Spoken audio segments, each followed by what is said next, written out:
Hello everybody and welcome back to the Young Fan Podcast. Hello everybody and welcome back to the Young Fan Podcast. Hello everybody and welcome back to the Young Fan Podcast. Hello everybody, welcome back to the Young Fan Podcast. Welcome back to the Young Fan Podcast.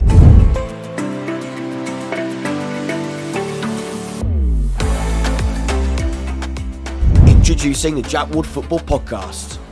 Right, welcome back to the Jack Ward Football Podcast, the first episode since the name change and the change in branding as well, but the content remains the same. These roundups don't change. We've got 4 selected games for you today, looking at them in real detail. I'm recording this on Saturday in a hotel room in Peterborough. I've just watched Oxford United travel to Peterborough United. That'll be the first game we dive into. Let me know in the comment section down below. Are you happy with your team's performance? Not long to go now. Some important results, some significant results to dive into, of course, around the grounds at the end of the episode, touching on all of the games. Let's get into it. No messing about. Starting at London Road, Peterborough United against Oxford United. So it finishes Peterborough United 0, Oxford United 0. The XG for the game 0.52 to Oxford's 0.11. A hard battering performance. Not very high XGs, to be quite honest with you, 0.52 and 0.11. There weren't many clear-cut chances for either side, but it was a difficult game. It was always going to be a really challenging game. And I'm looking at this, of course, from an Oxford point of view, being an Oxford fan in the away end. Look, it was nervy. And that's one word to put it. Very, very nervy. We had to use the dark arts extremely well. We had to be clever with the game management. And I think we did. Did we frustrate Peterborough? Yes. Did we come and play a brilliant brand of football? No. But we're in a dogfight. We're in a real dogfight, and we have to go to these places and make it extremely tough for the opposition. We have to stay compact. Defensively, we have to be switched on. They've got some amazing attacking talent. They've got good defence as well, keeping the likes of Clark Harris quiet and others, Mason Clark and the other individuals that can cause problems and have caused problems for so many sides across the season. That's always going to be a challenge, and you've got to be switched on from the first minute until the 98th minute in this case, with the 8 minutes of added time that felt like about 25 minutes, to be honest. But we had to be, like I said, really, really intelligent. The way that we played the game, the way that we tactically set up. Liam Manning deserves so much credit. So much credit. To keep a clean sheet against this type of side is not easy. Not many sides go to London Road and get a point and keep the likes of Clark Harris. I keep using him as an example, but he is the top goal scorer in League One, so I think that's a pretty fair way of looking at it. The players, they ran their socks off. They gave everything. Liam Manning said in his interview after the game, it was about players defending from the front and also defending from the back. And that's what it was. A really quite spirited, high mentality, determined, all-round performance. And that's what you need to do at this point in the season. At this point in the season, in these circumstances from Oxford, that is what we must do. For Peterborough, like I said, they're going to be frustrated by it. They had an opportunity to get into the top 6. They weren't able to, drawing at home. They are going to feel annoyed by that. And you can see they're really trying to get into the game, especially in that second half. They were knocking on the door. They had a few corners, a few set pieces, a few chances of real danger. But I come back to clear-cut chances. There wasn't any sitters or anything like that, and not many opportunities, hence the low XG. But they did come forward with pace, and they did cause issues in that sense. But in terms of the final third and the final shot and the final strike, an opportunity, that didn't really ever come. But I think we did deserve a point, Oxford. I think a point probably is a fair result just through the battle that we had to come at Peterborough with, to be honest. And you can see by looking at the stats we've got here, 66% possession to 34, only one shot on target for Oxford, and of course we did get beaten when it comes to possession stats, but we had to soak up pressure, and soaking up pressure in this type of game, I'm happy to do that. As a fan, I'm happy to see that, and Liam Manning as well, you can see what that meant to him at the end, still unbeaten as an Oxford manager. He'll know the importance of going to this type of ground and being defensively solid, and having to, like I said, work from back to front for the entire game. 7 corners to only 1. Those 7 corners felt like it was going to give at one point, felt that they're going to have a real chance, but didn't really. Quite a few offsides, a fairly scrappy game when you look at 11 fouls each. It says we've got a big chance. I don't remember that. We did have a ball in the back of the net at one point. It was disallowed quite rightly for offside. Yeah, it wasn't a great game. It wasn't one that on Sky Sports you'd be attracting all the attention when digesting League One football, but in this type of position that we find ourselves in with only 8 games to no go now for Oxford, I think the same for Peterborough. For Oxford, you take it. For Peterborough, they're going to feel frustrated. This is one of those games when you look at the fixtures and the run-in, they will be hoping to get points against us, but they weren't able to, and that can only be seen as a positive. Peterborough United 0, Oxford United 0 is the final score there. So at the Vale, it finishes Charlton 6, Shrewsbury 0. The XG for the match 2.2 to Shrewsbury's 0.39. Not many people saw this one coming. It might be April the 1st. This is not an April Fool's Day joke for Shrewsbury. They might be hoping it could be, but it's not. They concede 6 goals on the road and lose in quite unfashionable style for Charlton. A professional, more than professional display from them. And a statement. Good things to come, good signs to come. I think there is. I think there really is. We've got to be careful we don't jump on games and jump on specific scorelines and matches across a long season. And Charlton have had quite a few downs in their recent history when it comes to ownership, comes to league positions and performances.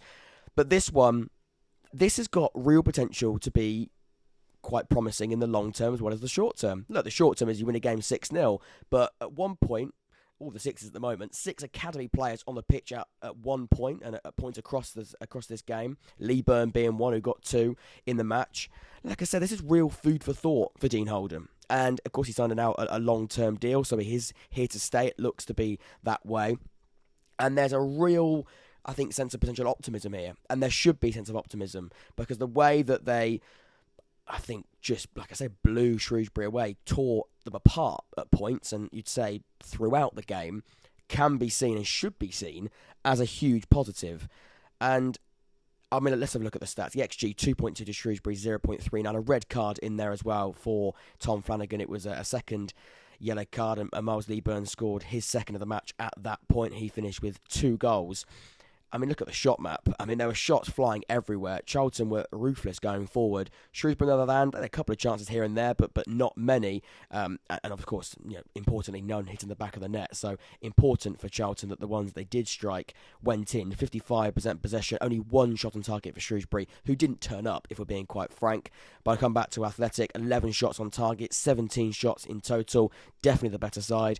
Definitely coming forward looked, like I said, ruthless, and they had the rhythm throughout. You look at this graph here, not massive spikes, but when they did come forward, they took those chances, and 11 shots on target to finish the game, winning 6-0 is quite impressive, and they'll be really proud of it. It's a shame for Charlton the season is over, and look, it doesn't mean anything. I think I'm pretty comfortable in saying it doesn't mean anything when looking at their potential run now to the end of the season, but it does give them a sense of optimism. I come back to use that word, but also a sense of freedom, confidence, and I come back to sort of Dean Holden thinking that there's a real chance to build on this in the short term, but also looking and going again in the summer. A poor goalkeeper display and general backline display for Shrewsbury. Not many things went their way, not many things to take away from that one other than a really disappointing result. It finishes Charlton 6, Shrewsbury 0. So it ends Sheffield Wednesday 1, Lincoln City 1. The XG for the game 2.27 to Lincoln's 0.75. And the wobble does continue for Wednesday. A great point on the road for Mark Kennedy's Lincoln. But 3 points from 15, 2 points from 12. It's not promotion or title winning form at all for Wednesday. And that is concerning. At this point in the season, the business end of the campaign, it's all about points, all about those crucial moments. And you look at the XG of 2.27, you look at the graph in front of you, we'll come on to the shots in just a second. They were the better side, they did have more chances, but like I said, at the business end, when it matters, at home, when you're being chased and you're hunting down sides like Plymouth, like Ipswich, like Barnsley, you've got to take those chances and you've got to be ruthless. And for so much of the season, we've been speaking about Sheffield Wednesday and Darren Moore building a force, building a really quite difficult side to break down. But when they go forward, they look threatening. They take their chances. They go to Wycombe away from home and win 1-0. That always stands out for me because not many sides can do that. And they did the job and they got out of there. But now the unbeaten run has come to an end. 24 games was incredible. And I've got a video coming out with the monthly reflection, looking back at March with Tom early next week, probably Monday. And we spoke about, and I don't want to sort of repeat myself too much on that, but we said with Sheffield Wednesday, we've got quite a big segment on Sheffield Wednesday. So definitely go and check that out when it comes out on, like I said, probably Monday. But we spoke about the difficulty to, I think, maybe digest the fact that going 24 games unbeaten and to still have to be chasing and to still not be in the driving seat, that must be so difficult. That must be so difficult. Are they burnt out? Have they got key injuries? I think George Byers missing is such a big blow for them. Such a big blow. I think he's such an energetic, box-to-box, helpful midfielder in the three. I think Bannon, Volks and Byers, those three work so well. And during that incredible run, for the majority of it, they were the three in midfield. The players that have sort of come in and take over that role haven't quite done it. And they have played quite a few games in a short amount of time. Forest Green Rovers, Cheltenham, Barnsley, now this one. These are difficult games. Then I know it's cliche, but there's no easy games in League One, but playing them in quite a short amount of time is a challenge. And it's a squad challenge, not just a team challenge. Is this squad being tested? I think Volks had a really good game. 1-0 up, 12 minutes. You thought that early goal, that important early goal, could be that real driving force. Open those deadlocks early. 1-1 after 28 minutes. And in the second half, nothing really happened. I mean, other than huffing and puffing, and there were moments. I come to the stat: 66% possession to 34, 21 shots, 5 on target. Need to have more than 5 on target from 21.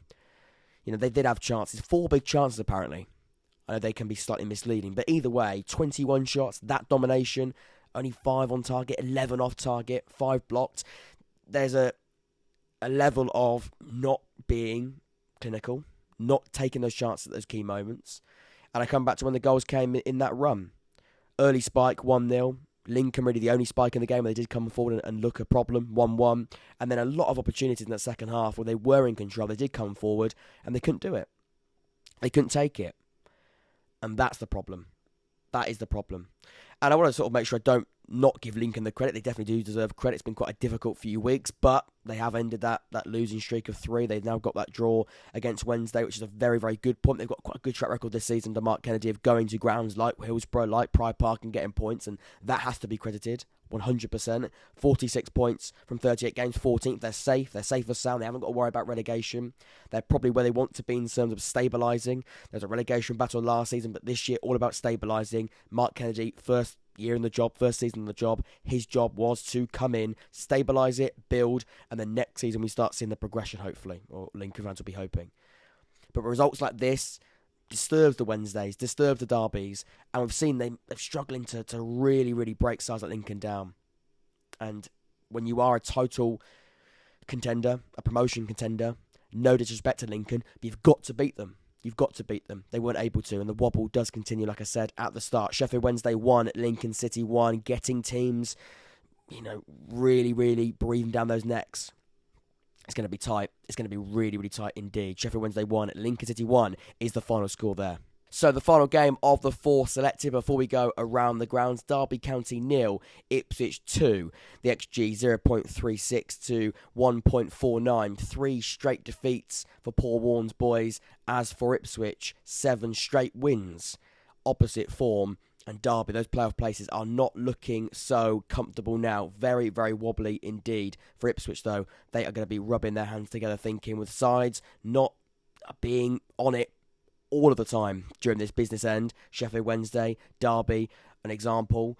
There's a real chance, a real opportunity to make this quite a special campaign, a special end to the campaign for sure.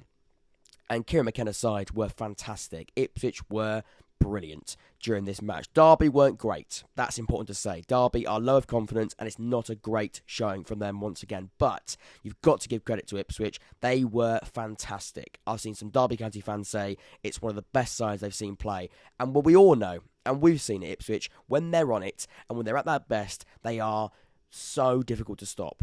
Some would say unstoppable. When they're on it, when they're firing, when that attack is just on top form, which it was, whereas Burns, George Hurst, Connor Chaplin, all of those individuals were firing on all cylinders. And when they are so difficult to stop. And when they get going, it's like a train not stopping at a station. They are going through with pace, with confidence, and they're clinical.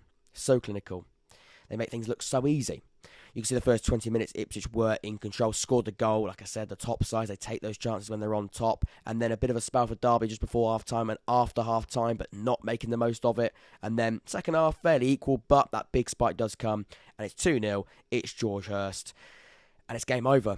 An XG of 0.36 for Derby, and we'll scroll down here to the statistics. 6 shots, 2 on target with 56% possession. It's just a pretty... I mean, by the way, before people say about the table, it is wrong. Derby are still in there. There's something wrong with with the showings. I think it's goal difference is being messed up here on SofaScore, so don't worry about that league table.